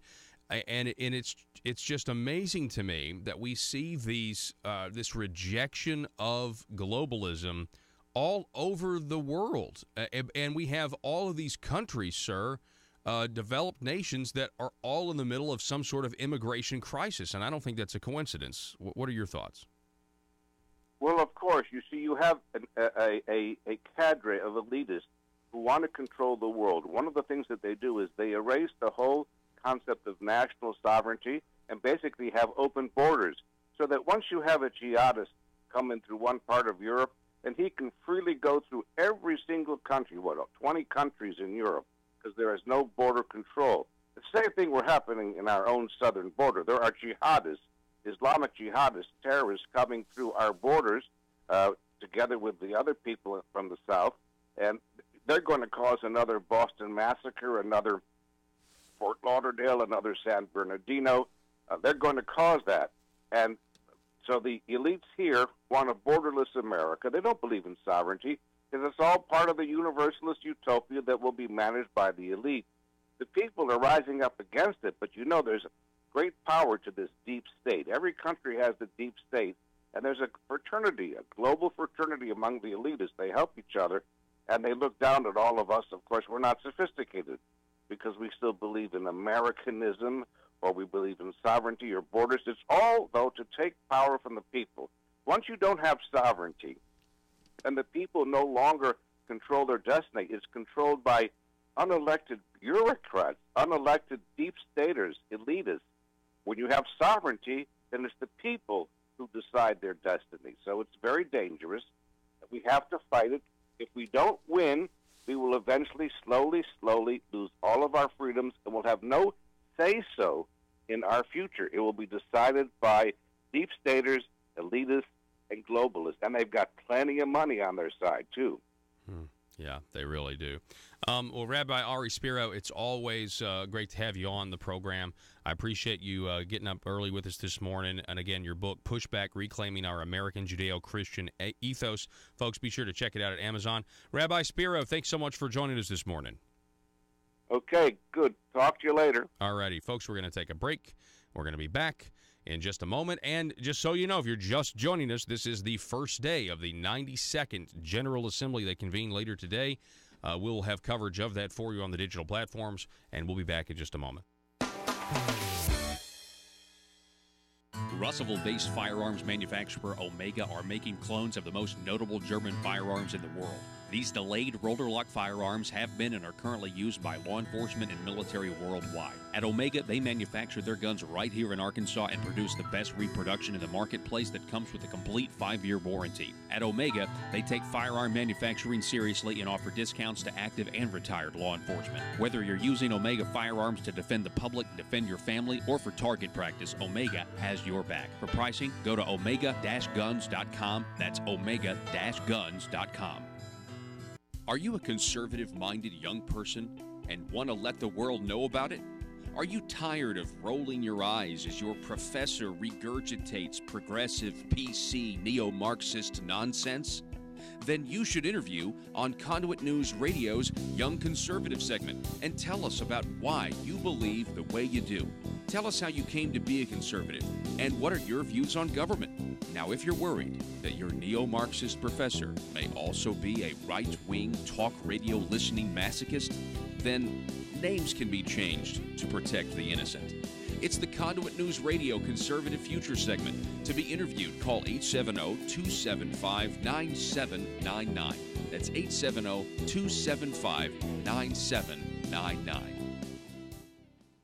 If you're like me, you believe that small business is the heart of Arkansas's economic engine, and it should be viewed that way by the politicians in Little Rock.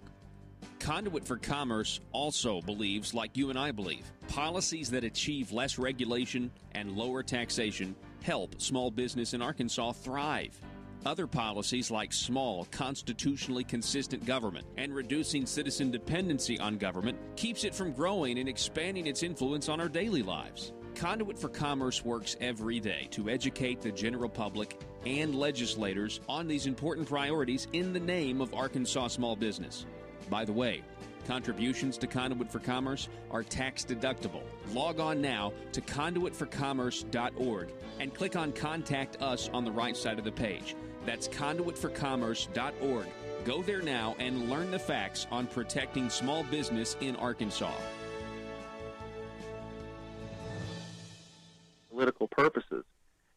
You know, really kind of investing in the knowledge that if they give immigrants that come across the border illegally, if they give them a full complement of benefits and they roll out the red carpet and welcome them to the country, even though they've come in illegally, and they give them that status, that the payoff is going to be political power for them.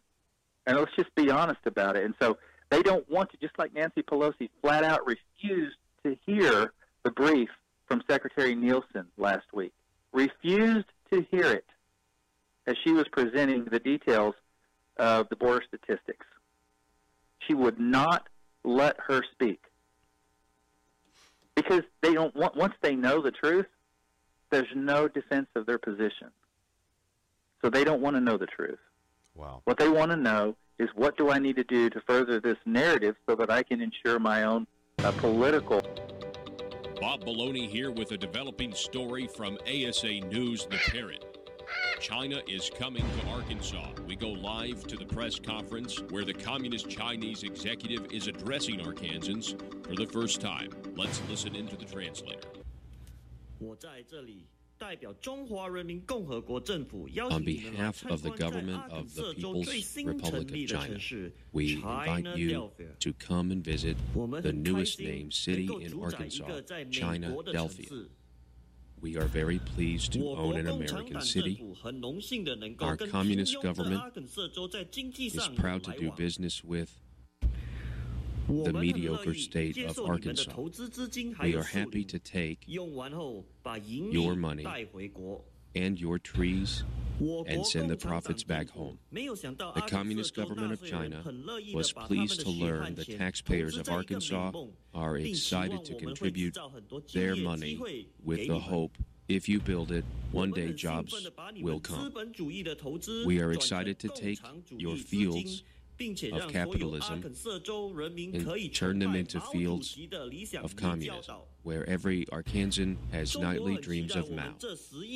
China is looking forward to our investment of $1 billion in what is now called Arkansas. We see this as an investment in our future, and that future will be called New Beijing. Chinese investment will make Arkansas a great place for jobs, as the People's Republic of China will succeed where the Soviets failed. As we build our roots deep in Arkansas, we are thrilled with the potential new ideas and advancement we will share with our people back home.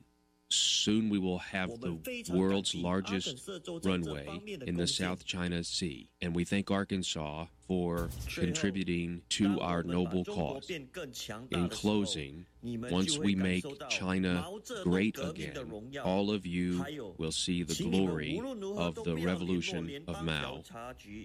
And Arkansas, whatever you do, please never call the FBI. Paul Harrell, parody.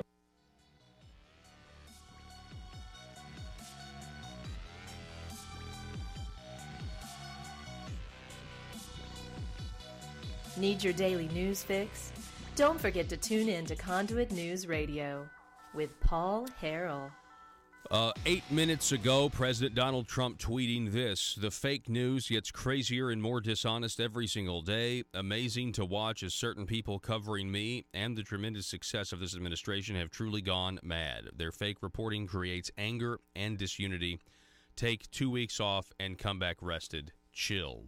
Exclamation point. Over at conduitnews.com, there's a very interesting story about potential tax reform here in the state of Arkansas as we are at the very beginning of the 92nd General Assembly, which convenes later today for the first time and will stay in session for about 3-4 months. Headline: Governor to reform tax reform after 200,000 filers to see tax increase with current plan. Now, this is very interesting. Conduit News reporting that the Arkansas Task Force has submitted a tax reform plan. However, now that plan will need reform of its own. In its current form, the tax plan would increase net state income taxes for nearly 200,000 Arkansans by more than $30 million a year. Governor Asa Hutchinson now wants to he wants a fix to the plan so that it does not increase taxes for anyone. So it does not increase income taxes for anyone. Hutchinson has also proposed the gradual reduction of the top individual income tax rate from 6.9 to 5.9%. In addition, the individual income tax tables would be reduced from 3 to 1. And again, the 92nd General Assembly will begin today. Very interesting here. We have been talking now for, about a year? At least 6 months, about the definitions of words and phrases. Definitions like tax cut, definitions of tax increase. What are those definitions? Can we agree what those definitions are and move forward accordingly? This is going to be the difficult part. This is why, if you want to stay tuned, if you want to be informed about what happens in Arkansas politics over the next 3 months, I would urge you to subscribe to our YouTube channel. It's Conduit News on YouTube. You hit the little bell to receive notifications, and you'll know, and you'll get our updates. You can also subscribe to the newsletter and things like that. But you're going to want to stay tuned, because what we're going to be doing is not only the 2-hour radio program every day. Okay, we're going to be doing the show as normal. We're going to be giving you the news and updates, and many of you are listening right now on podcast in the future and video archives, and you'll still be able to do all of that. But we're also going to be giving you live updates from the Capitol. We're going to be providing you video from the Capitol as well, and we're going to put that where it's easily accessible for you guys to get the information. Here's the thing: it's not just for you to consume. It's for you to share with your friends who are not going to hear. Many people today, many affluent people in Arkansas who are going to work right now have no idea that the government in Arkansas is open and alive and well today. And they're going to be deciding things like how much you pay at the pump. They're going to be deciding things like how much you pay to the Department of Finance and Administration in terms of your income tax, in terms of other taxes, in terms of eliminating tax breaks right now, or increasing a tax here or lowering a tax there. And they don't even know that they're going to be talking about that starting today for the next 3 months. So that's why it's important to stay up to date. Go to conduitnews.com. You want to make sure you subscribe to the newsletter, and you want to make sure you like us on Facebook. And the important thing is to get the information that you get here out to your friends at the water cooler, all of your friends in your sphere of influence. Everybody has a sphere of influence. You know people, and you can get them the information. And so we would really appreciate you doing that, and it would really help things out. And this is going to be a battle of information. in terms of who can get the information about what's happening to the people fast enough. And what I mean by that is,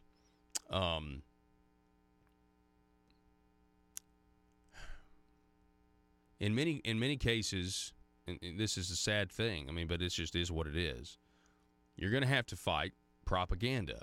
And there's going to be things that happen, and they're going to be phrased one way, and it's going to sound great, and it's going to be misleading. I know it's going to be misleading because I've been covering the Capitol in Little Rock for a while now, and I know how they operate. Many of you that have been following this program know how they operate. And so the key here is to just point out what the truth of the situation is. It's not a tax cut if the people of Arkansas are giving more money to the government when it's all said and done. That's not a tax cut. It's not tax relief if we're going to be paying the government more in taxes. That is an increase in not only taxes, but an increase in the tax burden. It's the opposite of relief. Let's support our legislators who want to give the taxpayers relief, meaning less money to the state coffers. Stay tuned to our YouTube channel and Facebook channel throughout the day today. We're going to go live later on today, and we'll have coverage of this first week. The first week is going to be kind of slow. There's not a lot happening.